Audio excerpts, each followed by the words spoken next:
31 अक्टूबर 1989 के दिन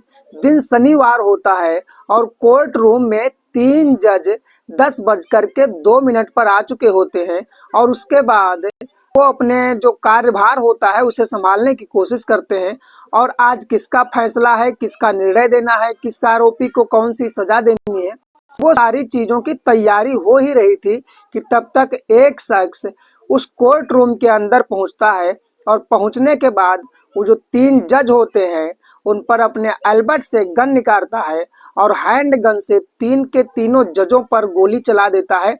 इनडिस्क्रिमिनेट तरीके से गोली चलाता है, जिसकी वजह से 3 के तीनों जज जस्ट वहीं पर मौके पर ही धराशायी हो जाते हैं और मौके पर ही उनकी मौत हो जाती है। इस प्रकार से उस व्यक्ति ने हत्या की थी, इतनी निर्मम हत्या की थी और ऐसे लोगों की हत्या की थी जिनका काम समाज को न्याय देना है, आरोपी को सजा देना है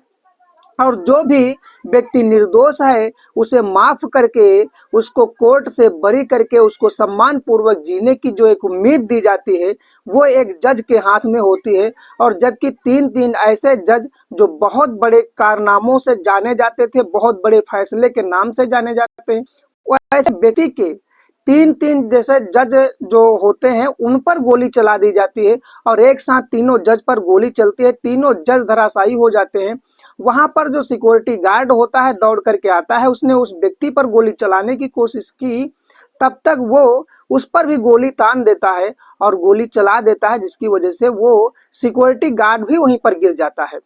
आखिर उन जजों को क्यों मार दिया गया, आखिर जजों की क्या गलती थी, ऐसा कैसे उस व्यक्ति ने अंदर आकर के किस प्लानिंग से और किस तरह से उन लोगों को मार दिया, कहानी को पूरा समझते हैं, इस घटना चक्र को आराम से। जिस तरह से इस घटना के बारे में जानकारी मिली है उस वजह से आपको उस तरीके से घटना के बारे में जरूर अवगत कराएंगे। लेकिन तब तक एक आपसे बस वही अपील है कि अगर वीडियो अच्छा लगे तो लाइक कर दीजिएगा, चैनल को सब्सक्राइब कर दीजिएगा।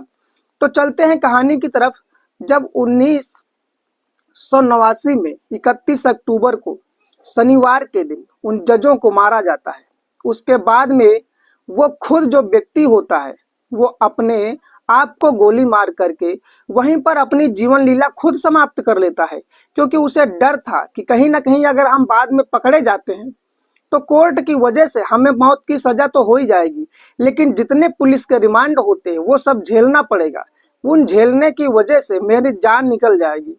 मौत हमारी कई बार होगी। इस डर से उसने खुद अपने आप को गोली मार ली। आखिर ऐसा क्यों किया उसने? ये जो 3 जज थे, जिनका नाम, एक का नाम मोहम्मद होता है और दूसरे जो जज होते हैं उनका रजनी नाम होता है, और जो एक तीसरे जज होते हैं वो भी उसी कोर्ट रूम में आए हुए थे। बस 10:45 पर उन्हें भी गोली मार दी जाती है, लेकिन सुरक्षा गार्ड को भी गोली लग गई थी, इसलिए उसे पकड़ना मुश्किल हो गया था, लेकिन वो बच के भाग नहीं सकता था, इसलिए उसने खुद अपने आप को भी गोली मारी। दरअसल 1988 में ये कहानी ईरान की है। 1988 में ईरान और इराक का युद्ध समाप्त होता है। संयुक्त राष्ट्र अमेरिका है उसके समायान में उस युद्ध को समाप्त किया जाता है, विश्राम दिया जाता है। लेकिन उस समय इराक के जितने भी लोग या जितने भी सैनिक ईरान के अंदर प्रवेश कर जाते थे, जैसे ही प्रवेश करते थे इनलीगल तरीके से वहां उनको पकड़ लिया जाता था, और पकड़ने के बाद ये जो 3 न्यायमूर्ति थे, जो जज थे, इनकी अगर अंडर में केस जाता था, लास्ट केस इन्हीं के अंडर में जाता था, और इनके अंडर में केस जाने के बाद निश्चित था कि मौत की ही सजा होती थी। इस तरह से इन 3 जजों ने कम से कम 5000 से ऊपर इराक के लोगों को मौत के घाट उतार चुके थे, यानी मौत की सजा दे चुके थे ये लोग। इसी प्रकार से जब ये घटनाक्रम चलता रहता है, पुलिस ने, वहां की टीम ने बहुत सारी कोशिश की कि आखिर पता लगाया जाए ये कहां से आया हुआ व्यक्ति है, आखिर इसने कौन से गिरोह से ज्वाइनिंग की है, किस गिरोह से यहाँ पर आकर के इन जजों को मारा है। बहुत सारी चीजें पता लगाई जाती हैं इसके बारे में, लेकिन कहीं से कोई भी पुलिस को सुराग नहीं मिलता है, पुलिस इसमें नाकाम हो जाती है।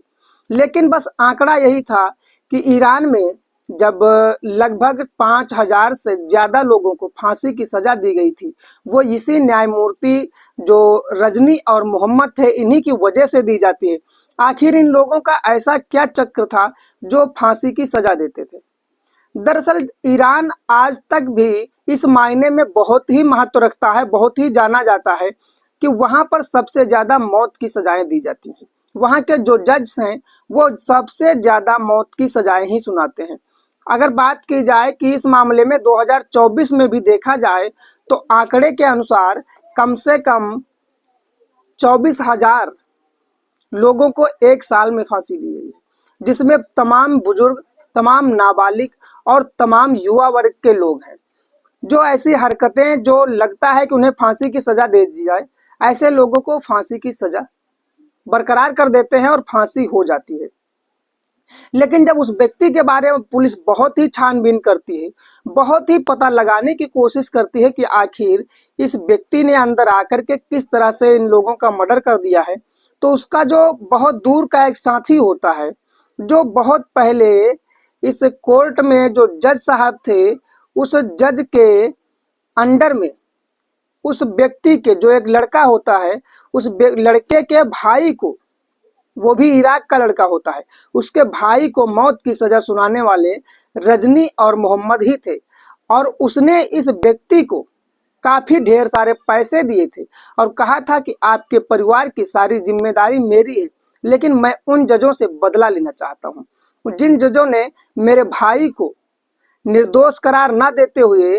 दोषी करार ठहराते हुए फांसी की सजा सुना दी। मैं उन लोगों को बिल्कुल बख्शना नहीं चाहता हूं, बिल्कुल छोड़ना नहीं चाहता हूं। दोस्तों, उस व्यक्ति ने उस व्यक्ति को पैसे दिए थे जिसने गन निकाली और तीन के तीनों लोगों को जान से मार दिया।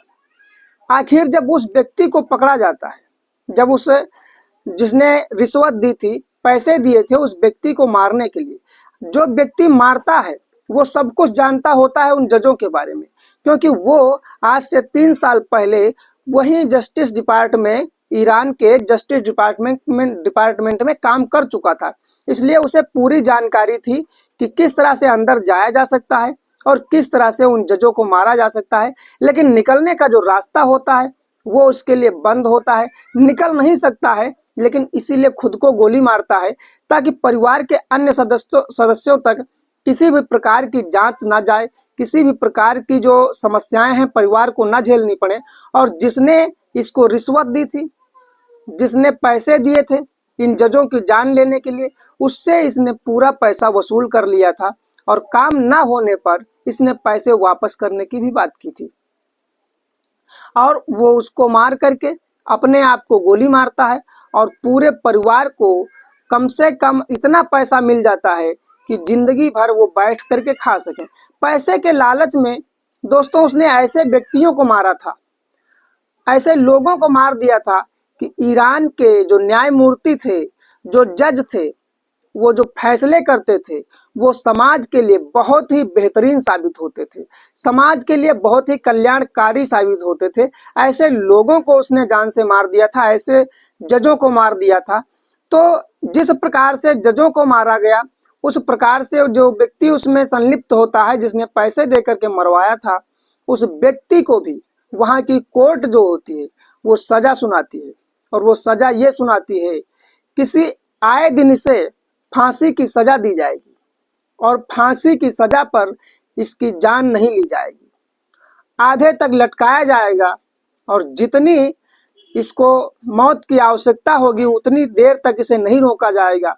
बस तड़पाया जाएगा। ऐसा कर कर के उसे 13वीं बार में उसकी जान ली गई थी। इतनी निर्मम, इतनी गंभीर जो उसको मौत की सजा दी गई, वो ईरान के पहले पन्ने पर आती है, उस कोर्ट के पहले पन्ने पर आती है। लेकिन जो गुनाह उसने किया था वो भी पहले पन्ने पर आया था, क्योंकि 3 जजों को एक साथ जान से मार देना, और ऐसे बड़े जज जो न्याय के मामले में, जो फैसले के मामले में बहुत ही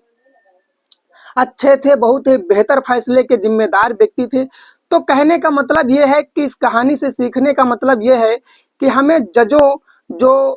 जज का जो कोर्ट का फैसला होता है उसे हमें ऊपर वाले का फैसला समझ करके स्वीकार करना चाहिए, ना कि उनके ही फैसले को गलत ठहरा करके और उनकी ही जान लेनी चाहिए। लेकिन जिस तरह से उन लोगों ने उसके हाथ साथ किया था, उन जजों के साथ किया था, गवर्नमेंट ने और कानून ने जो उसके साथ किया था, वो देखने में बहुत ही दर्दनाक थी। 13वीं बार में उसकी जान ली जाती है और 12 बार फांसी पर चढ़ा करके जिस तरह से तड़पाया गया था, वो बहुत ही गंभीर दृश्य होगा। उसने बहुत ही महसूस किया होगा कि जो उसने किया था वो बहुत ही गलत किया था। तो इस प्रकार से जज के फैसले को और जजों को जो जान से मारा, बहुत ही गलत और बहुत ही अन्यायपूर्वक उसने काम किया, जिसकी सजा उसे बहुत ही गंभीर दी गई। तो ऐसा कभी भी किसी व्यक्ति के साथ ना करें जो न्याय के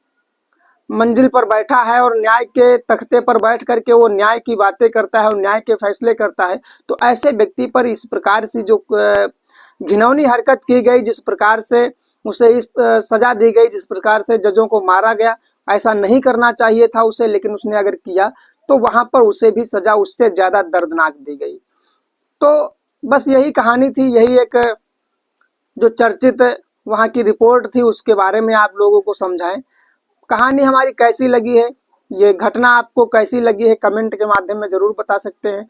फिर से एक वही अपील है कि अगर वीडियो अच्छा लगा हो तो लाइक कर दीजिएगा, चैनल को सब्सक्राइब कर दीजिएगा। मिलते हैं कल रात 8 बजे एक और नई घटना में और नई कहानी में। तब तक के लिए आप लोगों को बहुत बहुत धन्यवाद। नमस्कार, जय हिंद।